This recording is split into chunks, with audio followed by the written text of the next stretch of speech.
Bienvenidos a nuestra última charla de nuestro ciclo de pláticas divulgativas Vivir. El día de hoy tenemos a una compañera de la sociedad que nos va a hablar sobre Saturno y sus anillos. Ella estudió biología en la Facultad de Ciencias en la UNAM. Desde hace 9 años se dedica a la divulgación de la ciencia y más recientemente al periodismo de ciencia. Tiene experiencia en diversos medios como museos, revistas, televisión y talleres.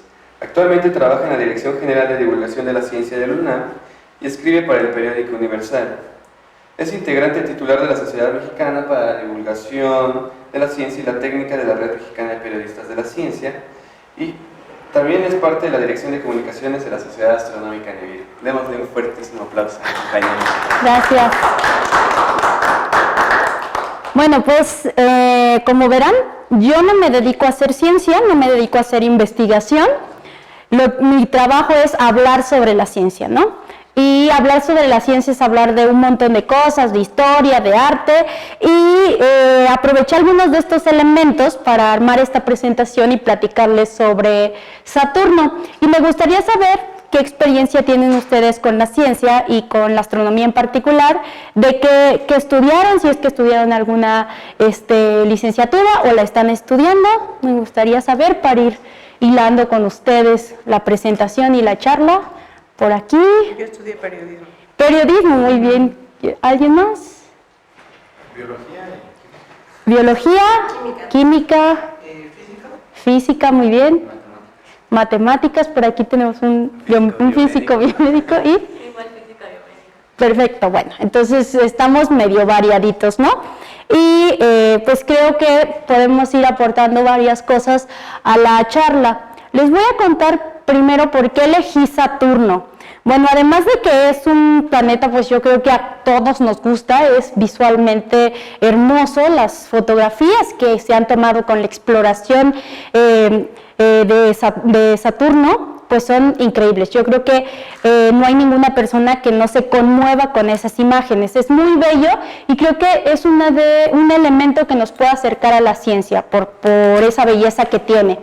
En segundo lugar, porque Nibiru tiene un logo que se parece a Saturno y dije, ay, si nos recuerda a Saturno, y un poco como también para hacerle honor al logo de nuestra sociedad en esta pues última charla de la temporada. Y otra razón por la que es la principal, por la que escogí Saturno, es que finalmente el conocimiento que se ha generado sobre este planeta es una manera de recontar la historia de la astronomía, particularmente de la astronomía del sistema solar, ¿no? Entonces, hablar de Saturno y de cómo fuimos desentrañando como sus misterios es hablar de la historia de la astronomía, y por eso lo elegí. Entonces, bueno, esta imagen es una fotografía, digamos así, completa del planeta, con sus anillos, y por ahí se ven algunas de sus lunas, como unos puntitos brillantes. Bueno, y aprovecho para hablar de mitología y de historia, porque eso es muy padre, ¿no? Las culturas en la antigüedad trataban de comprender su entorno y lo relacionaban a veces con cosas que hoy nos parecen pues que son pseudociencias, que son charlatanerías, etcétera, pero que en un momento fueron parte del conocimiento serio que se tenía, ¿no?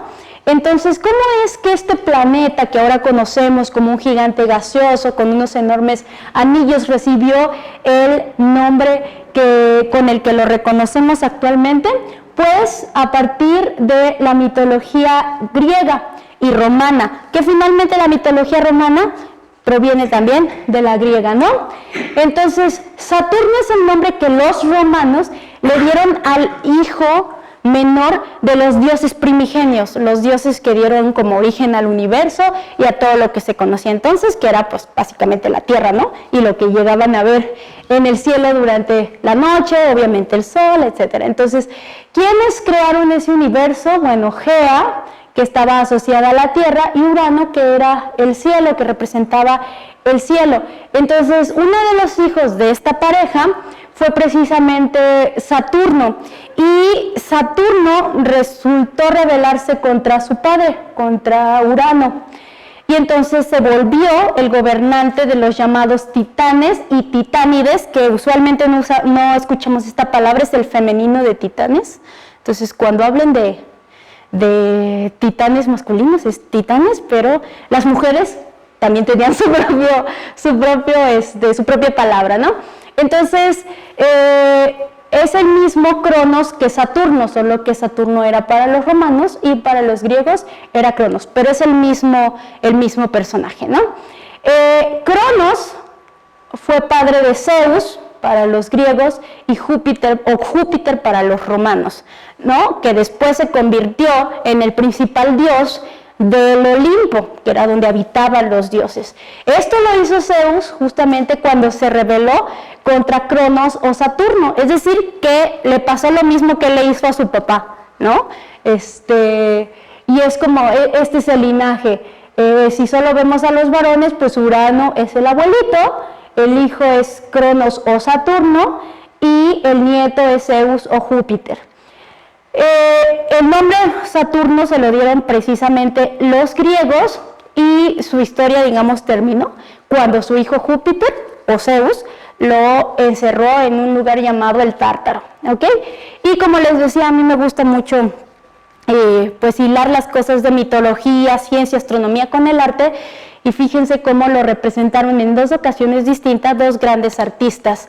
Saturno devorando a su hijo en 1639 por Rubens, esto es en el marco del Renacimiento, y Saturno devorando un hijo, o sea, que prácticamente es el mismo nombre, pero varía ahí por una palabra nada más, y esto es más reciente, Francisco de Goya. A mí la pintura renacentista no me gusta nada, porque pues recuerda a la clásica y digo, bueno, si queremos ver lo clásico, pues mejor ver a los romanos y a los griegos, y los renacentistas no me gustan. En cambio, a mí Goya me encanta.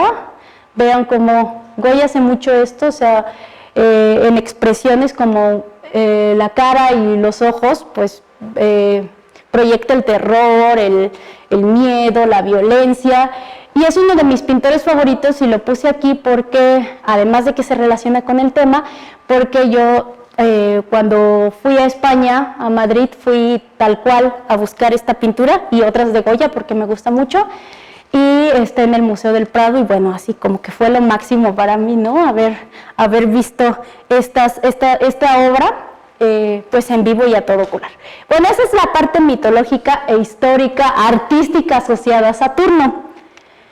¿Qué pasa cuando empezamos a migrar hacia la ciencia? Si nos vamos hacia atrás en el pasado, pues vamos a encontrar siempre esta relación cada vez más estrecha conforme nos vayamos al pasado entre mitología, naturaleza, religión inclusive, y conocimiento, y en este caso particular astronomía. Conforme nos venimos hacia el presente, estos elementos se van separando, ¿no? Y se vuelven campos hasta cierto punto independientes. Entonces, aquí puse una imagen que corresponde, bueno, le puse aquí astronomía antigua. Esta imagen no es precisamente astronomía antigua, pero sí se basa pues en lo que se creía en la antigüedad.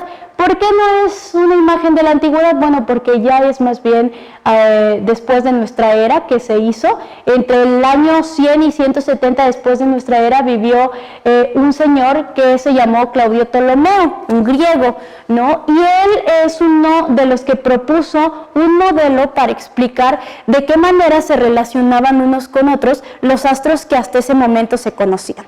Y entonces, ¿en qué consistía este modelo? ¿Alguien recuerda cuál era su nombre? Está muy fácil. Por ahí, no susurren, no tengan miedo, díganlo. ¿A quién ponen en el centro? Exactamente, es el modelo geocéntrico, ¿no? Para Ptolomeo y sus antecesores, la Tierra estaba en el centro no solo no sabían que era sistema solar, ni galaxia, ni esos sistemas en los que a nivel de escala pues vamos agrupando nuestro lugar o vamos localizando nuestro lugar en el cosmos. No se sabía, lo que se sabía era lo que se veía, ¿no? Entonces pues ellos veían sabían que estaban en la Tierra, intuían que el Sol giraba alrededor de la Tierra, los demás planetas que hasta ese momento se conocían también solo los perceptibles a simple vista, que son Mercurio, Marte, ¿qué más? Venus, ¿qué más? Júpiter y Saturno, ¿no? Entonces los colocó en este modelo y al final decía que estaban las estrellas fijas. Eso no cambió demasiado en los siguientes modelos, pero bueno, esas estrellas fijas pues son las verdaderas estrellas, ¿no? Las que también se agruparon para estudiarlas en forma de constelaciones, que son patrones meramente arbitrarios que la humanidad, dependiendo de la cultura, ha visto, figuras que ha visto o ha asociado en el firmamento, y no cambió esto de hacia afuera mucho del modelo. Lo que sí cambió es esto, ¿no? Dicen, bueno, pero tú estabas hablando de Saturno. Bueno, pues es que Saturno justamente es parte de este modelo, del modelo con el que en la antigüedad se ubicaba a nuestro entorno, y aquí está, y fíjense, tiene una hoz, supuestamente fue esa hoz con la que derrocó a su padre Urano, ¿no? Entonces el mito dice ese. Y el mito está presente en un modelo que finalmente correspondía a la ciencia de la época. Ptolomeo, ahora decimos, ¡ay, qué mal estaba y qué perdido! Y después vino Copérnico e hizo las cosas mejor, etcétera. Pero en realidad Claudio Ptolomeo era muy bueno. Hizo una gran aportación a las matemáticas, bueno, hizo varias, pero a mí hay una que me gusta mucho. Los que vienen de matemáticas, ¿saben algún ejemplo de lo que hizo Ptolomeo? ¿No? Bueno, saben que una de las constantes más importantes en matemáticas es pi, ¿no? Y entonces se intuía que era pi, pero nunca, pero el valor de pi cada vez más preciso, porque no podemos llegar a un valor exacto, se fue perfeccionando. Hubo toda una temporada en la que el cálculo que hizo Claudio Ptolomeo de pi fue el más cercano a lo que hoy conocemos. Entonces sí fue un científico muy importante de su época, hizo aportaciones a distintas áreas y bueno, y publicó, dio a conocer al mundo este modelo, pues que ahora parece ridículo, pero que pues en su momento fue lo que resultaba lógico y fue muy importante, es parte de la historia de la astronomía. ¿Por qué cuando ya veían desde la antigüedad dijimos que esto de Saturno estaba asociado a la mitología, y la mitología a lo inmediato, que tiene que ver con la naturaleza pues que nos rodea? ¿Por qué ponerle el nombre de Saturno a este cuerpo que era el último que veían dentro del modelo? Bueno, precisamente dijeron, pues si es un cuerpo que está más allá de la órbita de Júpiter, entonces le vamos a llamar Saturno porque está más lejos y es como el papá de Júpiter, ¿no? Entonces por eso lo bautizaron a Saturno los griegos, lo bautizaron como tal. La siguiente, bueno, pero los griegos y los romanos no fueron los únicos en generar conocimiento. Claro que la ciencia moderna está fundamentada en lo que ellos dijeron. Mucho de lo que hemos nombrado pues, de manera formal en ciencias pues proviene de ahí, pero muchas otras culturas hicieron ciencia y prácticamente todas las culturas, todas, observaron el cielo y generaron conocimiento astronómico, algunas mucho más preciso que otras. Entonces, como Saturno está ahí a simple vista, desde que la humanidad se originó, entonces los otros también lo vieron y los otros también lo bautizaron de cierta forma. Entonces aquí están algunos de los nombres, fíjense, los hindúes lo llamaron Shani, Shabbatai en hebreo, no sé hebreo, entonces si lo digo de una manera en que no se pronuncia, discúlpeme, lo voy a pronunciar como se escribe. Suhal en turco, que viene del árabe, y también, además de Saturno, esta otra palabra, los griegos, que aquí lo puse con caracteres griegos, también la asociaron a ese objeto celeste. Los mayas, sabemos que los mayas en nuestro territorio y en nuestra historia propia de México, pues son los astrónomos como más destacados, ¿no? O sea, los reconocemos como tales. Hubo también otras culturas prehispánicas que, pues, que destacaron en astronomía, pero yo creo que así como los que más reconocemos, o sea, como los más buenos son los mayas. Y intenté buscar el nombre que los mayas le dieron a Saturno, pero no está, y muchas veces es porque pues los documentos no se han encontrado o pues no se tiene una traducción aún o una asociación que los arqueólogos digan, este es Saturno seguro por los documentos. Entonces pues mejor no se arriesgan y no existe tal cual un nombre hasta ahorita, un nombre identificado para Saturno en maya. Pero lo que sí apuesto es que si lo hubo, que seguramente sí lo hubo, y algún día lo llegamos a conocer, pues va a terminar con ek, porque en maya la palabra ek significa estrella. Y bueno, hasta en esa época, en la antigüedad, incluyendo las culturas prehispánicas, griegos, todos los que estaban repartidos por todo el mundo, pues no sabían la distinción entre estrellas y planetas, solo lo que veían, unas están ahí medio fijas y otras se mueven muy rápido, pero realmente no sabían nada, planetas, todavía no había esa diferenciación. Entonces ellos les decían estrellas a todo eso que veían brillante en la noche. Entonces, por ejemplo, a Chikum Ek es Venus, entonces la gran estrella de la mañana. Seguramente si un día llegamos a conocer el nombre que los mayas le dieron a Saturno, pues puedo apostar así casi mi vida a que va a llevar la palabra Ek, ¿no? Bueno. ¿Hasta aquí alguna pregunta? ¿No? Bueno, vamos con el siguiente modelo. Este es el que nos dijeron, ay, sí, Copérnico fue el buenazo que corrigió los errores de Ptolomeo y entonces pues ya nos puso en el lugar correcto, ¿no?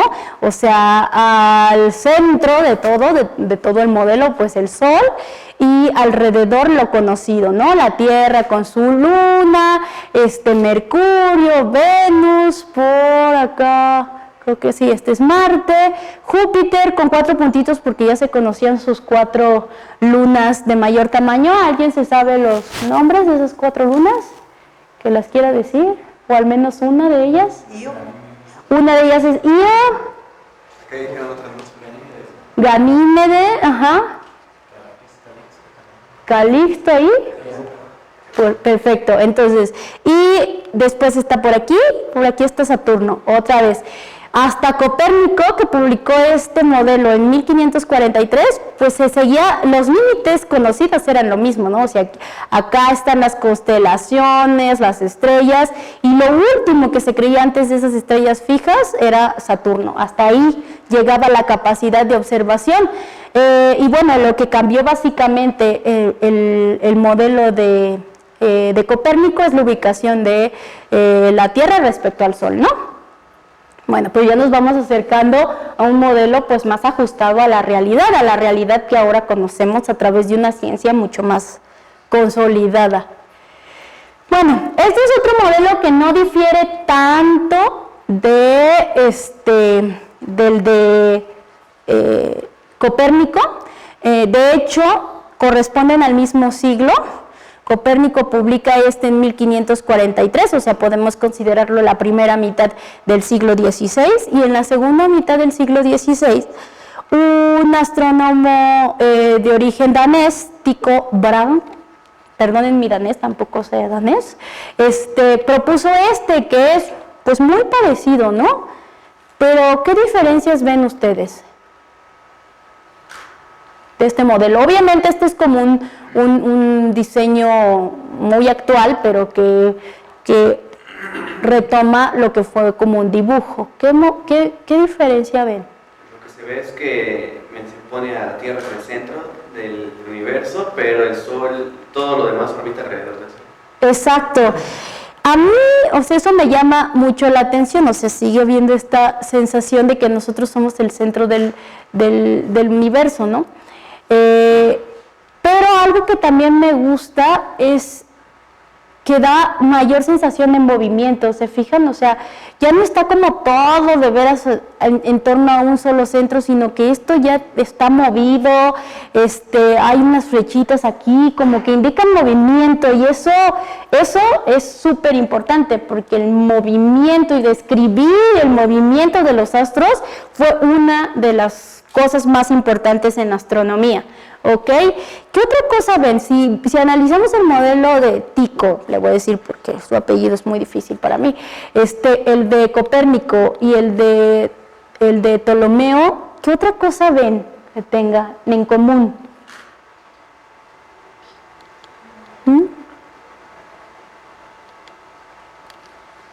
Hay dos cosas que a mí me resultan interesantes. ¿Cuál es la principal forma que se utiliza para describirlos? El círculo, exactamente. Y otra cosa, no hay matemáticas ahí, ¿se dan cuenta? No hay matemáticas, ¿por qué? Porque hasta este punto de la historia de la astronomía era muy descriptivo.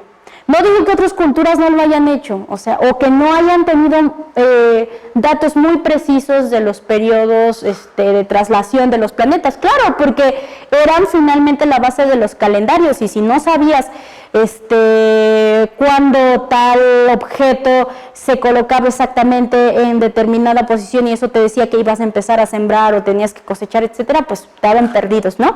Si así lo conocían, pero todavía no se incorporaban como en la formalidad de la publicación de esos modelos, ¿sí?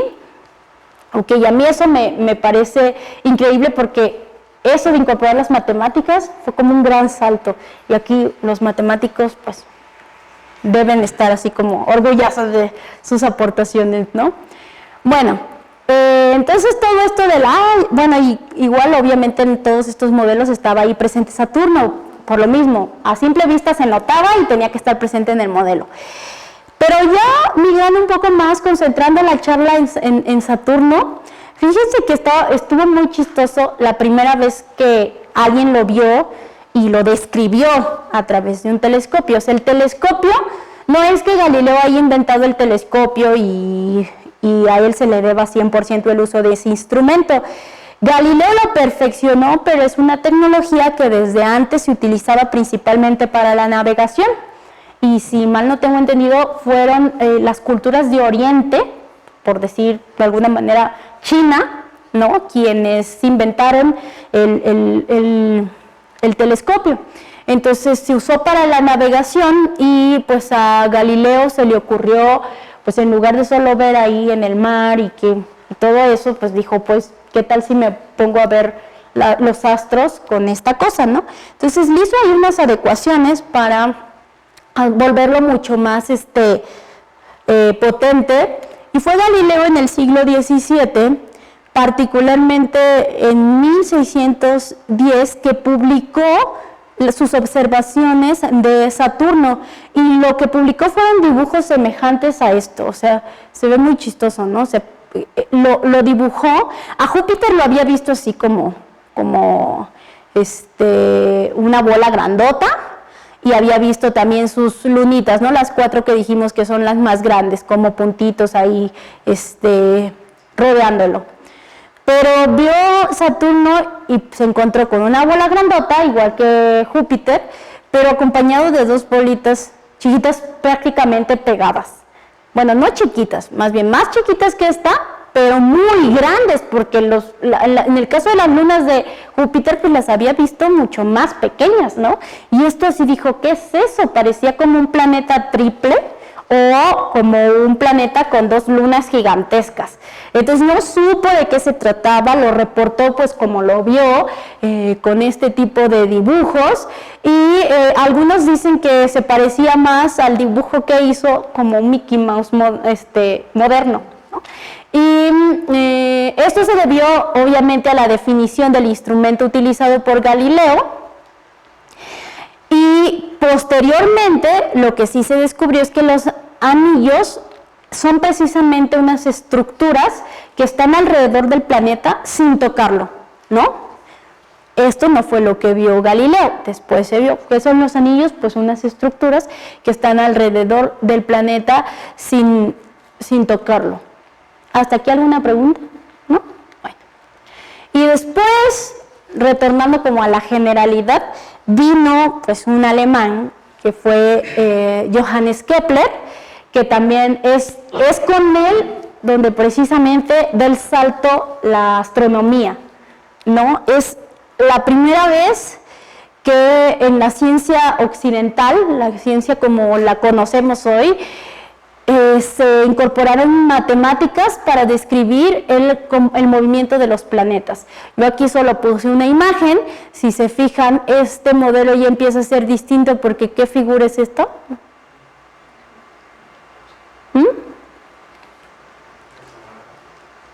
No es un círculo, ¿no? O sea, este sí, pero esta donde puso la flechita y aquí un planetita, el sol, ¿qué figura es?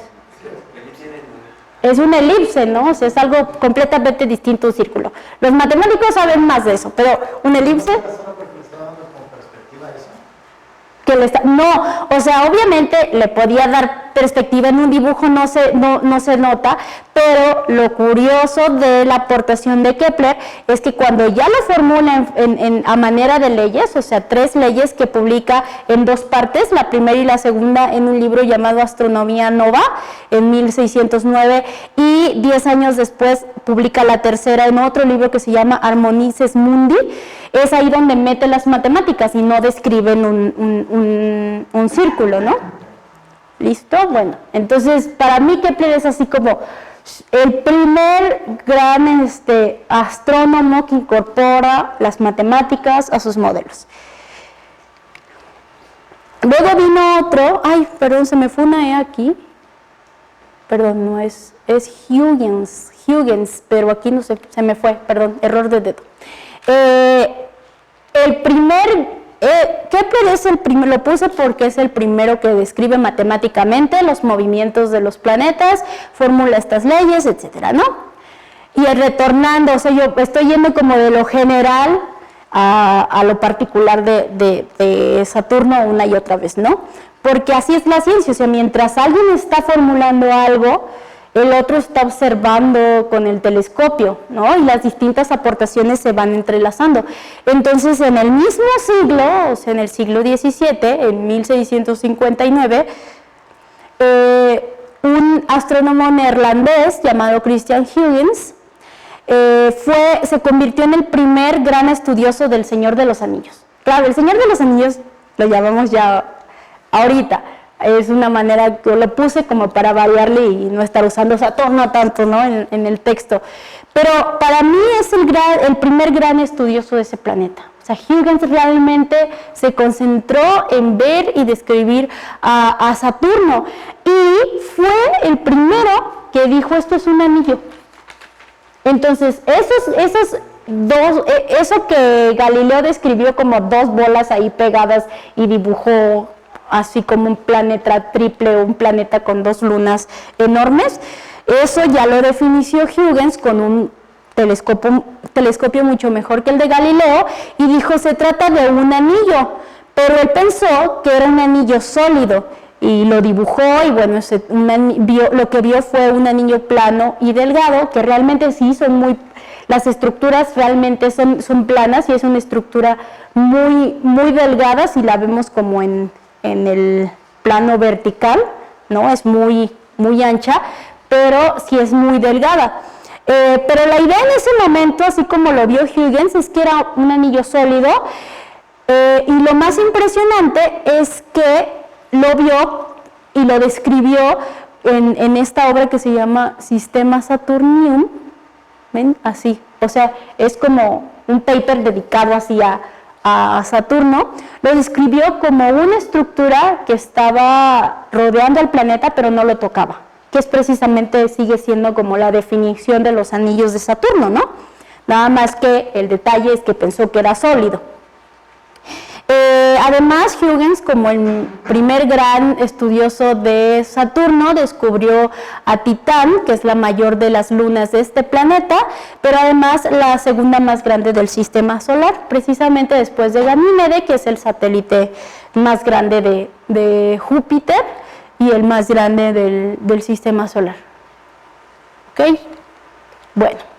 Y llega otra vez, retorno a lo general, llega otro gran, pues no solo físico, sino también matemático, que vino a cambiar todo, ¿no? O sea, claro, no partió de la nada, retomó los trabajos de Kepler, pero realmente Isaac Newton, o sea, imagínense, es increíble, una publicación en 1687 sigue siendo utilizada actualmente para un montón de cosas, o sea, todo prácticamente lo comprendemos y muchas de las aplicaciones que hacemos lo comprendemos a partir de esta obra que consistió en 3 volúmenes publicados los 3 en el 5 de julio de 1687 por Isaac Newton, y ahí describe su primera, segunda y tercera ley de la mecánica clásica, de cómo se mueven los objetos, y además la ley de gravitación universal. Claro que existen otras leyes que vienen a describir cosas que no encajan con esto, ¿no? O sea, por ejemplo, el movimiento de las partículas subatómicas muy difícilmente se pueden describir con la segunda ley de Newton, ¿no? Entonces entran las leyes de la mecánica cuántica, o objetos que se mueven a velocidades cercanas a las de la luz también difícilmente obedecen esta ley. Entonces, pues hay que tratarlas con relatividad. No digo que todo lo que existe se explique con esto, pero mucho de lo que hacemos, o sea, la llegada del ser humano a la Luna, toda la exploración espacial, básicamente se define con esto. O sea, la NASA no formula sus misiones de miles de millones de dólares basados en relatividad o en mecánica cuántica. ¿Están de acuerdo? Lo que usa es mecánica clásica, ¿no? Entonces, sigue siendo muy importante, y a mí lo que me sorprende es precisamente eso, o sea, cómo desde 1687, o sea, el tipo sí era realmente un genio.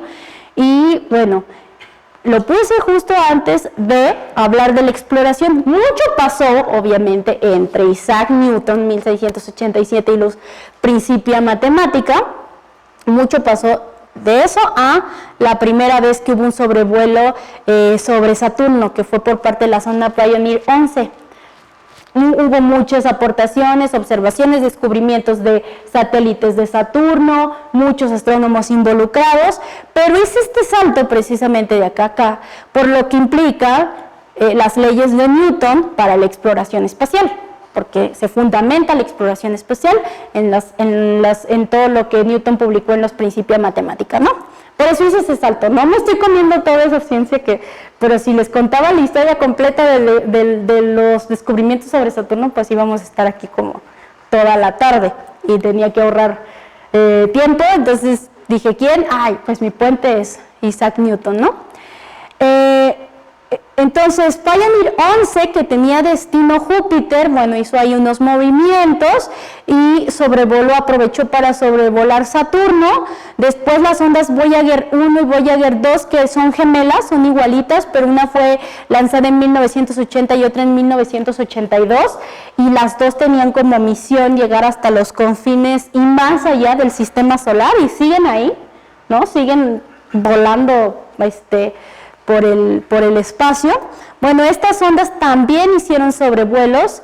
Además, el telescopio espacial Spitzer en 2009 descubrió un sistema de anillos más, ahorita los vamos a ver, y aquí puse en negritas, aunque no se nota mucho, la misión Cassini-Huygens, que pues partió en 2004, ¿ok? Entonces, esta es prácticamente la que vino a revolucionar pues todo lo que sabemos también de Saturno, todos los detalles. ¿Por qué le pusieron Cassini-Huygens? Bueno, ya vimos que Huygens fue el primer gran astrónomo que estudió, o el primer gran estudioso de Saturno, y Cassini, de origen italiano, también se dedicó bastante a ese planeta, descubrió 4 de sus satélites, una de las divisiones entre los anillos que precisamente lleva su nombre, nombre es en honor a él. Además, descubrió el periodo de rotación del planeta y corroboró la tercera ley de Kepler en los satélites. Entonces, bueno, por esa razón a la sonda le pusieron Cassini, y bueno, de Huygens ya saben también. Y bueno, ¿qué sabemos de Saturno gracias a Cassini y Huygens? Prácticamente, y las otras que mencioné. Pues todo esto, o sea, esta imagen la puse porque describe muchas de las cosas que sabemos, ¿no? Se ha podido describir el interior de este planeta, se sabe que es gaseoso, se han encontrado características de su atmósfera, sabemos que hay auroras polares y que en el polo norte de Saturno existe un fenómeno meteorológico en forma de hexágono, como una especie de huracán. Pues es un vórtice, pero no es en forma circular, sino que es hexagonal, entonces eso es muy raro. Otra cosa que sabemos, pues es que tiene el sistema de anillos A, B, C, D y F, y que entre estos sistemas existen separaciones, ¿no? Como puentes en los que no hay partículas formando anillos. También se han podido pues explorar, sobrevolar, por ejemplo, sus lunas como Encélado, Titán.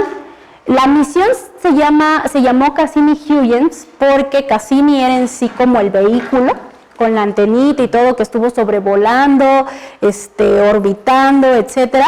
Y dentro Cassini llevaba una pequeña sonda que soltó y dejó caer en Titán, una de las lunas de Saturno, para estudiar su atmósfera, para ver si había algo que principalmente que pudiera ser similar a las condiciones de la Tierra. Entonces, por eso se llamó la misión Cassini-Huygens. Huygens se quedó ahí en Titán, ¿no? Envió algunos datos, pero pues llegó, se impactó y ya no funciona más. Y Cassini sí estuvo muchos años trabajando en todo esto, ¿no? O sea, en las lunas, en los anillos que eran muy desconocidos, al final de la misión en la atmósfera, antes del gran final en este espacio. O sea, eso que Huygens dijo, es una estructura que rodea al planeta sin tocarlo, bueno, sin tocarlo porque aquí hay un gran espacio, y ahí se metió por primera vez en la historia de la exploración espacial de Saturno, ahí se metió la sonda Huygens. Y un dato que a mí me parece sorprendente es que se reconocen 62 satélites oficiales de Saturno. Hay muchos cuervos que de repente andan aquí dándole vueltas, pero estas 62 lunas que son como las oficiales es porque tienen órbitas, digamos, permanentes o constantes, ¿no? Bueno, hasta aquí alguna pregunta, ¿algo? Bueno. ¿Pero qué son? O sea, hasta ahorita no les he dicho propiamente qué son. Bueno, según el Centro de Tecnología de California, o Caltech, que es pues una de las instituciones científicas más importantes del mundo, los anillos de Saturno están constituidos por miles de millones de fragmentos de roca, hielo y polvo. Algunos son del tamaño de casas, o sea, pues grandes comparados con el tamaño de un humano, ¿no? Y otros alcanzan apenas el tamaño de un grano de arena. Estas partículas están distribuidas en varios cientos de anillos, que están estos cientos de anillos organizados, acuérdense, en los sistemas de anillos que vimos en las imágenes, y separados entre sí por espacios como el que lleva el nombre de Cassini. De tal manera que el sistema completo, imagínense, mide 400,000 kilómetros de ancho. Si consideramos que entre la Tierra y la Luna hay en promedio 380,000 kilómetros, por ahí, ¿no? Acuérdense que es una elipse, entonces varía y de repente está más cerca y de repente más lejos. Bueno, en promedio, si consideramos esta distancia, cabe aquí, todavía queda un cacho, ¿no? O sea, es grandísimo el sistema. Entonces es muy ancho, ¿no? En el plano, digamos, horizontal es muy ancho, pero en el vertical es realmente muy delgadito. Es lo que describió Huygens. Bueno, y esta misión, la principal de Saturno, la hicieron entre 3 instituciones. Actualmente, aunque la NASA por mucho tiempo y también la URSS fueron prácticamente países solos haciendo la carrera espacial, ¿no? Durante la década de los 60 y los 70, bueno, desde la década de los 50 que empezó el lanzamiento de satélites, actualmente prácticamente ninguna misión espacial está hecha por una sola agencia ni por un solo país. Entonces, costó tanto dinero Cassini-Huygens, yo ni siquiera puedo imaginar esta cantidad de dinero, o sea, 3.260 millones de dólares es muchísimo dinero. Bueno, eso costó esta cosa con su Huygens adentro que soltó en Titán. Y la hicieron entre la NASA, la Agencia Espacial Europea y la Agencia Espacial Italiana. Y 2 de los grandes hitos de Cassini-Huygens, obviamente descubrió muchas cosas, pero 2 pues cosas que a mí me parecieron muy emblemáticas fue ya hacia su final, porque en 2017 terminó esta misión. Fue el 26 de abril de 2017 fue cuando se metió aquí en este espacio entre los anillos y el planeta, donde nadie, nunca nada había ido. Y el 15 de septiembre de ese mismo año, lo que hizo fue suicidarse, ¿no? la lanzaron y pues terminó despedazada en la atmósfera de Saturno. Pero ese momento, o sea, ese sacrificio fue el que dio información que realmente está resultando súper reveladora y que se sigue analizando. O sea, esto fue en 2017, pero es 2019 y siguen apareciendo publicaciones con base en los datos de la sonda Cassini, ¿no? Porque fue muchísima información y bueno, se requieren años y muchísimos científicos para analizar eso. Entonces, nada tontos los exploradores espaciales, ¿no? Los de la NASA, la ESA y la ASI, que dijeron, bueno, pues hay que sacrificarla. ¿Alguien sabe por qué la sacrificaron? Además de saber, porque, o sea, sacrificándola podían tomar datos, había también una razón práctica para sacrificarla, ¿no? ¿Conocer la atmósfera? Ajá, una era la curiosidad, el conocimiento, pero había otra razón. ¿Su misión original cuál era? Explorar Saturno, tal cual. Saturno y todos sus sistemas, o sea, las lunas, etc. Se le estaba acabando el combustible. Piensen que pues a estas, digamos, distancias del sistema solar, difícilmente se puede funcionar con energía solar, ¿no? O sea, es muy difícil que bases una misión con energía obtenida del sol, porque pues está ya tan lejos que es prácticamente oscuro. Entonces el combustible de esta cosa pues era combustible nuclear. En algún momento se iba a acabar.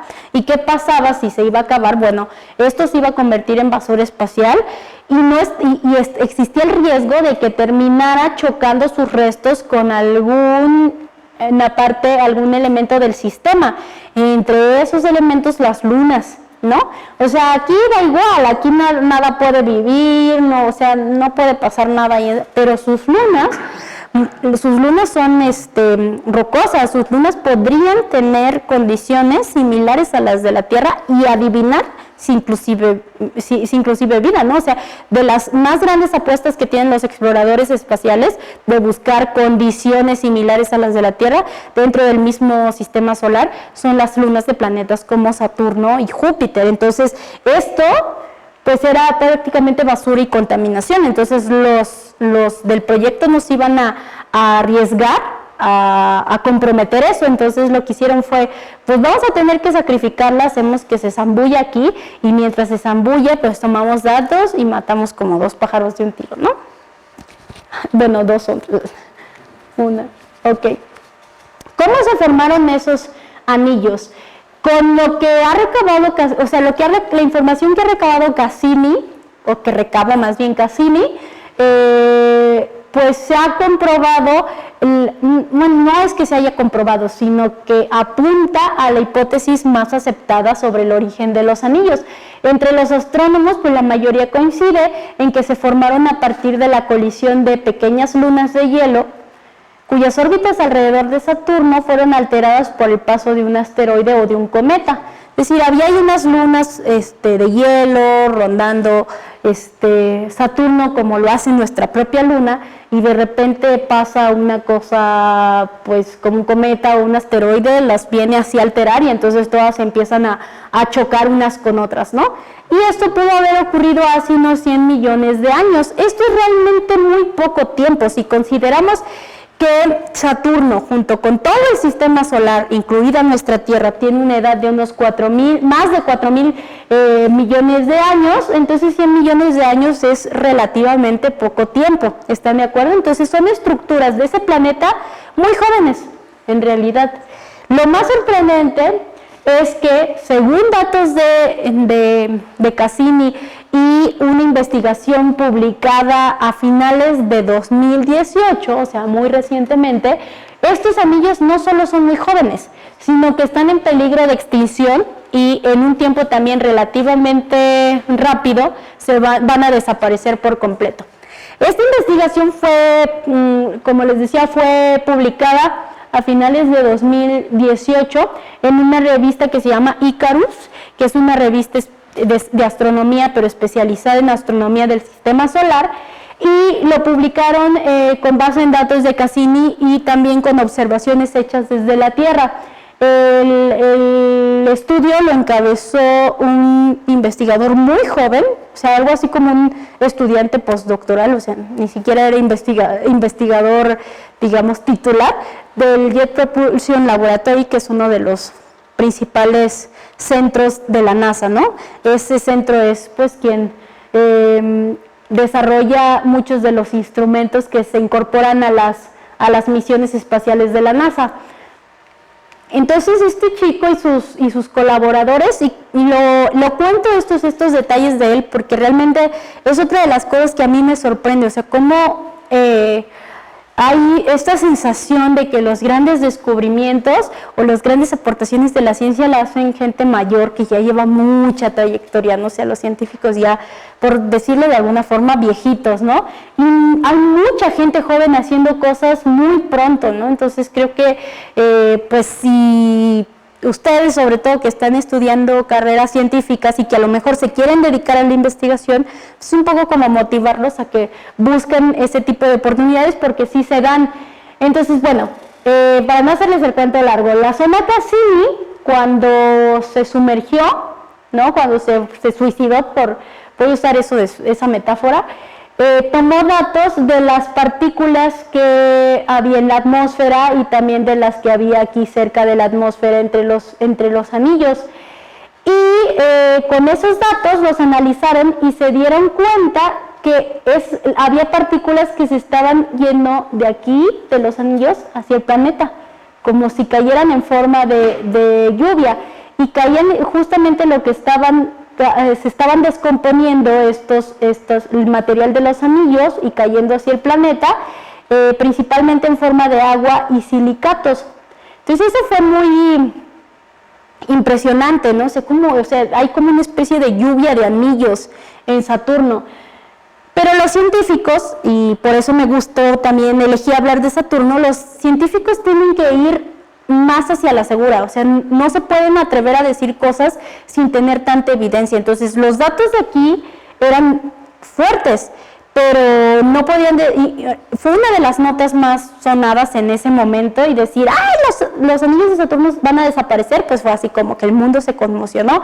Yo me acuerdo que lo publiqué y como la gente usualmente no le da clic tal cual y lee completo el texto, publiqué un texto y cuando lo puse en Facebook, hubo gente que comentó, que dijo que éramos que eso era charlatanería, que era una forma de engañar al mundo y que era, ¿no? Entonces, realmente sorprende tanto que la gente de repente no lo puede concebir. ¿Cómo? O sea, este planeta que siempre nos lo han enseñado en los libros y nos han dicho, y las fotos con sus anillos súper, pues, hermosos, ¿va a desaparecer?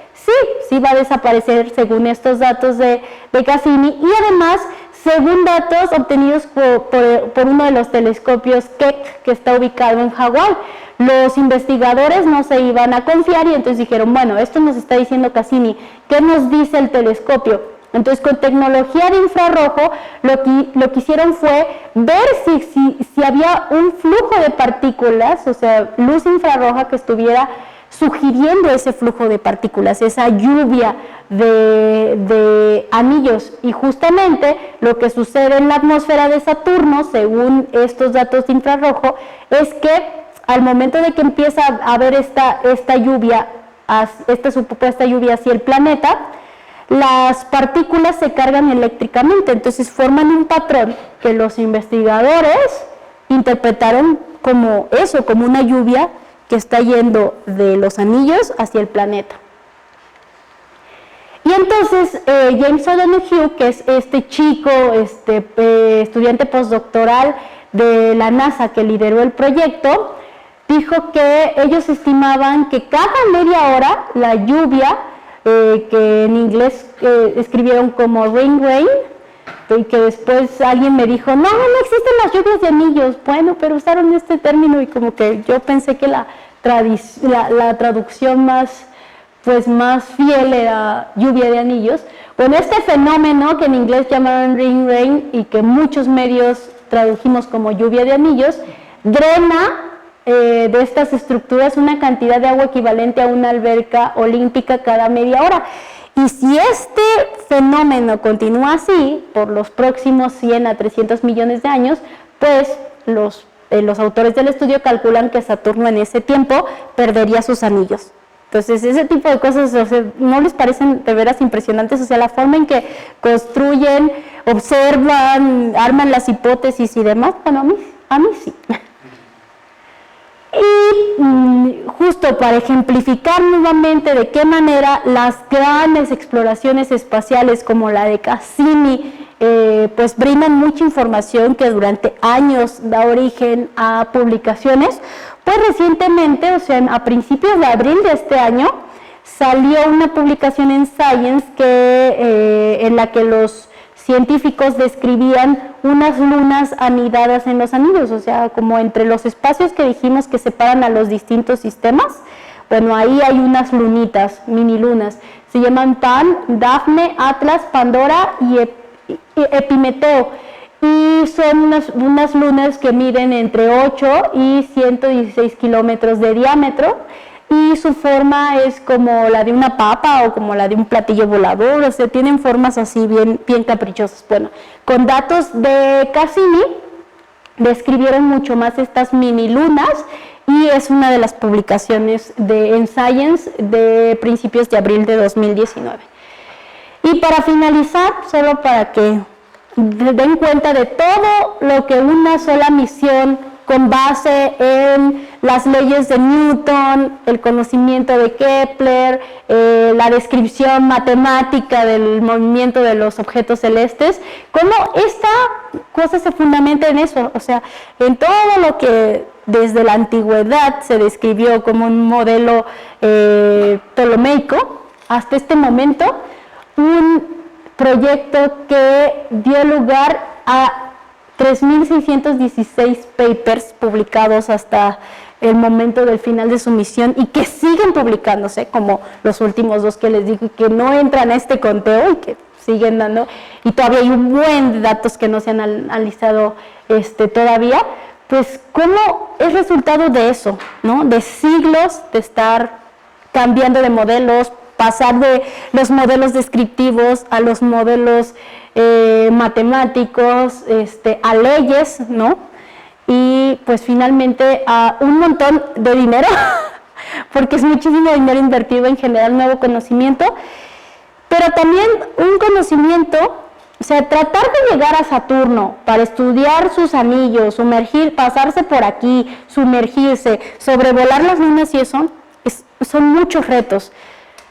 Lo padre de la astronomía, porque me he encontrado con gente que dice, es que ¿por qué están invirtiendo en mandar esta cosa a no sé dónde y no invierten en la cura de la diabetes aquí? Bueno, sí, es que todo es importante. No sabemos si esta antena o esta cosita o un piecito de esto, va a dar lugar, o sea, poder pensar en el piecito que va a la manita, el bracito robótico que va a hacer tal cosa, no sabemos si después se va a convertir en la prótesis, en la mejor prótesis para personas que perdieron un brazo o una pierna.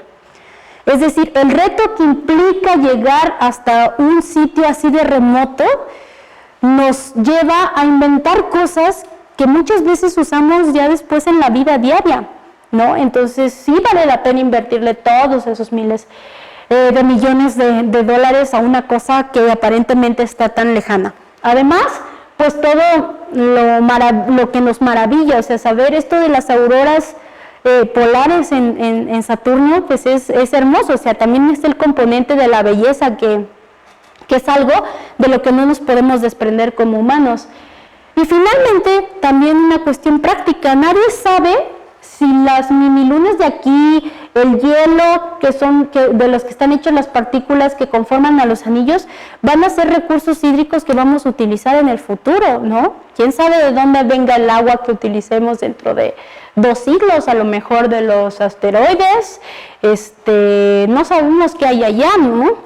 No sabemos si nuestro próximo hogar va a ser una luna de Saturno, no sé, eso puede o no ocurrir, pero por supuesto que hay gente invirtiéndole a esto porque ahí hay recursos que se pueden utilizar. Entonces hay muchas motivaciones que llevan a proyectos científicos de esa magnitud y no podemos olvidarnos de eso. La ciencia no es neutral, la ciencia responde a muchos intereses y responde también a nuestra propia naturaleza humana. Entonces, yo espero que haber hablado de Saturno les haya gustado, les haya emocionado, hayan aprendido algo y se vayan con más ganas de seguir haciendo cosas en sus respectivas áreas de trabajo, ¿no? Y bueno, eso fue todo.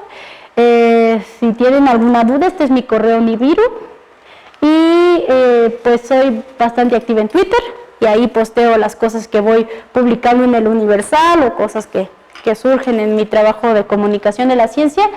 Y pues eso sería todo. Muchas gracias por haber venido.